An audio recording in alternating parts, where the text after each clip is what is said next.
Bienvenidos a las historias de Lilith. ¿Cómo están? Bienvenidos una vez más. Estamos en la parte número 5 de las mejores historias de Ultratumba. Vamos a leer el tercer capítulo o parte del cuento El hombre encantado de Charles Dickens. Y bueno, recordando un poco, nuestro hombre triste, digamos, y apesadumbrado y maldito o encantado, está yendo por diversos lugares que supuestamente tienen personas con grandes problemas, ¿verdad? Niños abandonados, padres eh, con sus hijos agonizantes o estudiantes enfermos. Y él va con su don o maldición convirtiendo a estas personas. Veamos cómo continúa. Tercera parte de El hombre encantado. Aún era noche cerrada en el cielo. Sobre las llanuras abiertas, desde la cima de los cerros y desde las cubiertas de los barcos solitarios que se hallaban en el mar, divisabas en el confuso horizonte una línea lejana que prometía de un momento a otro convertirse en luz. Pero su promesa era remota y dudosa, y la luna luchaba intensamente con las nubes de la noche. Espesas y rápidas, en la imaginación de Redlaw, las sombras se sucedieron una tras otra y oscurecieron su luz, en tanto las nubes de la noche flotaban entre la luna y la tierra, dejando a ésta velada en la oscuridad. Caprichosas e inciertas como las sombras que lanzaban los nubarrones, ocultábansele a él las suyas, o se le revelaban de manera imperfecta. Y también como las nubes, si la clara luz surgía un instante, era únicamente para que aquellas la cubriesen e hicieran más intensa aún la oscuridad. Fuera había un profundo y solemne silencio sobre la vetusta mole del edificio y sus contrafuertes, y ángulos proyectaban oscuras formas misteriosas sobre la tierra, que unas veces parecía ocultarse en la suave blancura de la nieve y otras surgir de ella, según que la trayectoria de la luna se viese más o menos bloqueada de obstáculos. Dentro, la habitación del químico estaba lóbrega y oscura a la luz de la lámpara agonizante. Un silencio espectral había sucedido a las llamadas y las voces de fuera. Sólo de cuando en cuando oíase un leve rumor entre las blanquecinas cenizas del hogar, como si entregase su último aliento. Ante él, y tendido sobre el suelo, el chiquillo yacía profundamente dormido, y el profesor permanecía sentado en su silla, como lo estuviera desde que cesaron las llamadas en su puerta, igual que un hombre petrificado. En aquel momento la música navideña que antes oyera comenzó a tocar. Al principio la escuchó del mismo modo que en el cementerio, pero poco a poco, y como continuara tocando, llevada hasta él por el aire nocturno, en una melodía suave, dulce y melancólica, se levantó y permaneció en pie con las manos extendidas, como si se le acercase algún amigo sobre quien reposar su desolado contacto, sin hacerle daño alguno. Mientras tanto, disminuyeron la fijeza y el asombro de su rostro. Un leve temblor le asaltó, llenáronse al fin sus ojos de lágrimas, se los cubrió con las manos e inclinó la cabeza. No había vuelto a él el recuerdo del dolor, el mal y las vicisitudes. Sabía que aún no se le había restituido. No abrigaba ni la más fugaz esperanza ni creencia de que así fuese. Pero algo se agitaba silenciosamente dentro de él, que una vez más le permitía conmoverse por lo que estaba escondido lejano en la música, aunque sólo fuera porque le dijese lastimeramente el valor de cuanto había perdido. Daba gracias al cielo por ello con fervorosa gratitud. Y cuando el último acorde se extinguió en su oído, levantó la cabeza para escuchar su vibración, más allá del niño, de modo que su figura yacente quedaba tendida a sus pies, alzóse el fantasma, inmóvil y silencioso, con la mirada fija en él. Era horrible, como lo había sido siempre, pero no tan cruel e inexorable en su aspecto. Al menos, así lo pensó o lo esperó él al contemplarle tembloroso. No estaba solo, porque en su mano sombría guardaba otra mano. ¿De quién era?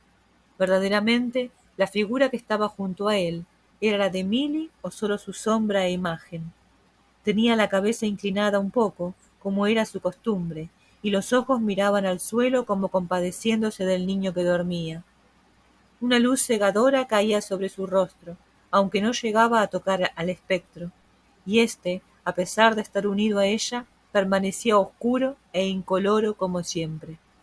—Espectro —dijo el profesor nuevamente agitado—, con ella no he sido terco ni presuntuoso. Oh, no la traigáis aquí, ahorradme eso. —Esto no es más que una sombra —respondió el fantasma—. Cuando brille la luz de la mañana, busca la realidad de esta imagen que traigo ante ti. —¿Es mi sino inexorable hacerlo así? —preguntó el químico. —Lo es —replicó el fantasma—. He de destruir su faz y su bondad, convertirla en lo que soy yo mismo y en lo que he convertido a los demás. —Te he dicho que la busques —respondió el espectro—, no te he dicho nada más. —Oh, dime —exclamó Redlaw, haciéndose a la esperanza que imaginó pudiera esconderse en estas palabras—, ¿puedo deshacer lo que he hecho? —No —respondió el fantasma—. No pido ninguna restitución para mí —añadió Redlaw—. Lo que he abandonado ha sido por mi propia voluntad, y en justicia lo he perdido, pero no puedo hacer nada por aquellos a quienes transmití el don fatal, sin que lo buscaran jamás, recibiendo ignorantes una maldición de la que no tuvieron advertencia ni facultad para apartarse de ella. Nada —dijo el fantasma—. Y si no puedo yo, no podrá alguien más. El espectro, erguido como una estatua, mantuvo su mirada puesta en él durante un rato, y luego volvió la cabeza bruscamente para contemplar a la sombra que tenía a su lado. —¡Ah! ¿Podrá ella? —gritó Redlaw, sin dejar de mirar a la sombra. Soltó el fantasma la mano que hasta ahora había retenido, y alzó pausadamente la suya con un gesto de despedida. Hecho esto, la otra sombra, conservando aún la misma actitud, comenzó a moverse o a esfumarse. —¡Esperad! —gritó Redlaw con una ansiedad a la que no pudo dar suficiente expresión. —¡Un momento! ¡Por piedad! Me doy cuenta de que algún cambio se ha operado en mí cuando flotaron en el aire esos ruidos hace un instante. Decidme, he perdido la facultad de causarle mal. Puedo acercarme a ella sin temor. Oh, dejadme que dé algún signo de esperanza. El espectro miró hacia la sombra, y no hacia él, pero no contestó. Por lo menos, decidme esto, de ahora en adelante, ¿poseerá ella el conocimiento de alguna fuerza para corregir lo que yo he hecho? No lo tendrá, contestó el fantasma. Se le ha otorgado esa fuerza sin su conocimiento. Y el fantasma contestó, búscala. Y la sombra de ella desapareció lentamente. De nuevo estaba frente a frente, mirándose el uno al otro tan fija y terriblemente como en aquella hora en que se concediera el don, por encima de la criatura que seguía tendida en el suelo entre ellos, a los pies del fantasma.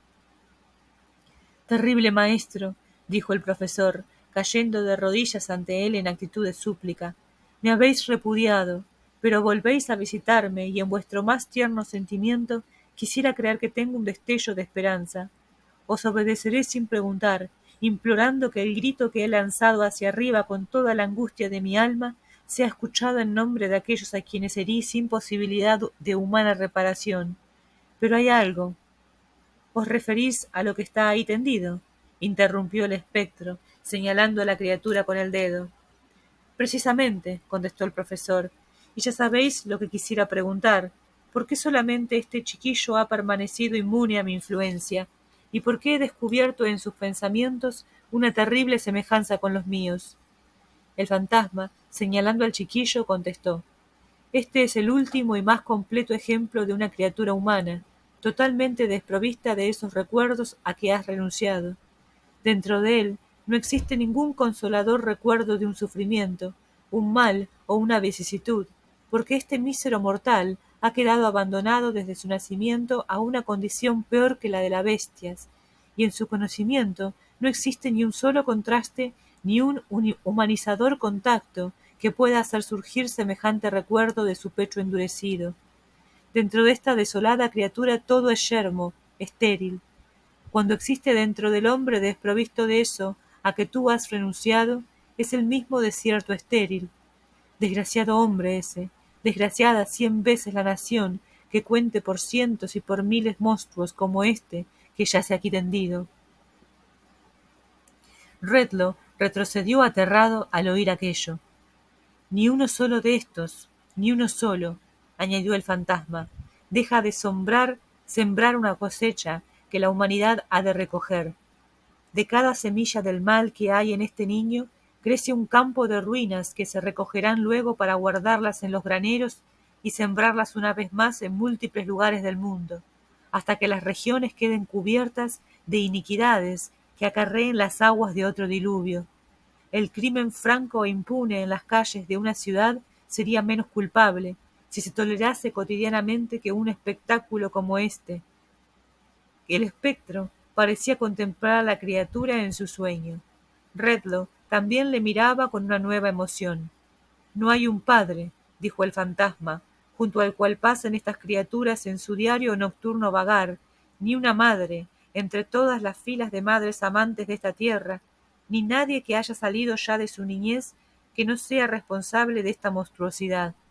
No hay un solo país en toda la tierra sobre el que no lleve su maldición. No existe religión en este mundo de la que él no reniegue. No hay un pueblo al que no lleve su vergüenza. Crispó las manos el profesor y, tembloroso de miedo y de compasión, traspasó su mirada del niño que dormía al espectro que ante él se hallaba, señalándole solemnemente con el dedo. Contempla, te digo, prosiguió el espectro, el tipo perfecto de lo que tú habías elegido ser. Tu influencia resulta impotente ahí porque nada puedes borrar del seno de esa criatura. Sus pensamientos han tenido una terrible semejanza con los tuyos, porque tú has descendido a su nivel desnaturalizado. Él es el producto de la indiferencia del hombre, tú eres el producto de la presunción humana. En ambos casos, el benéfico deseo del cielo queda destruido, y os acercáis para uniros desde los dos polos del mundo inmaterial. El químico se inclinó sobre el suelo junto al niño, y con la misma compasión que ya sintiera por sí solo, le cubrió mientras dormía, y no volvió a huir de él con repugnancia e indiferencia. Pronto comenzó a iluminarse la línea lejana del horizonte, se desvaneció la oscuridad, salió el sol rubicundo y esplendoroso, y los cañones de las chimeneas y los aleros del vetusto edificio resplandecieron al aire transparente, que convertía el humo y el vapor de la ciudad en una nube de oro. Hasta el mismo reloj de sol de aquel rincón sombrío, en donde el viento solía girar vertiginosamente con su devanadora constancia, sacudió las más finas partículas de nieve que se habían acumulado sobre su rostro viejo y gris en la noche, y se asomó por las blancas coronas que daban vueltas y más vueltas en torno suyo. Sin duda, el ciego tantear de la mañana se abrió paso hasta descender a la olvidada cripta, tan fría y terrosa, donde los arcos normandos quedaban semienterrados en la tierra, y conmovió la dormida savia de la ociosa vegetación que colgaba de los muros, y aceleró el lento principio de la vida que existía dentro de ese pequeño mundo de maravilla y delicada creación, con la vaga idea de que el sol había salido.